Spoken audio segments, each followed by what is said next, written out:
একজন পার্সেলম্যান যে কিনা আপনারা বিভিন্ন ফুড যদি অনলাইনে অর্ডার করেন সে সেখান থেকে কালেক্ট করে আপনাদের বাসায় আপনাদের স্থানগুলোতে দিয়ে আসে। দেখুন, রাস্তার ব্যাপার, এই পার্সেলম্যান যদি কখনো আপনার কোনো খাবার একটু দিতে কোনো কাস্টমারকে লেট হয়, তখন কি করে তার সাথে খুব খারাপ ব্যবহার করে।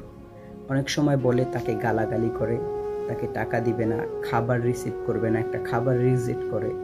আপনি যদি একটা খাবার রিজেক্ট করেন, সেক্ষেত্রে কিন্তু ওই পার্সেলম্যানের কী করতে হয়, ওই খাবারটা কিন্তু যেখান থেকে আনছে সে কিন্তু এটাকে আপনার আবার ফেরত নেবে না, ওই পার্সেলম্যানের বেতনের টাকা দিয়ে কাটা যাবে।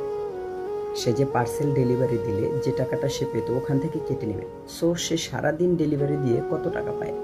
আপনি যদি একটা খাবার রিজেক্ট করেন, ওই টাকাটা তার ওইখান থেকে কাটা যাবে। এটা আপনারা কেন করেন? আসলে এটা আপনারা এই কারণেই করেন, ওই পার্সেলম্যান তো আপনাকে কিছু বলতে পারে না, সে তো গরিব মানুষ, তাকে এই কাজ করেই খেতে হয়। কিন্তু আপনি তার উপরে একটা জুলুম করলেন। হ্যাঁ, খাবার একটু মানুষের দিতে বা একটু করতে আপনার লেট হতেই পারে, তাই বলে আপনি তার সাথে এই ধরনের ব্যবহার করবেন? সে গরিব বলে কি সে মানুষ নয়? গরিবের সাথে আপনি এই ব্যবহার করলেন, কিন্তু আপনার সমানে সমানে যে ব্যক্তি আছে তার সাথে তো আপনি এই ধরনের ব্যবহার করতে পারলেন না। মানুষ হন, মানুষ হতে হবে সবার আগে।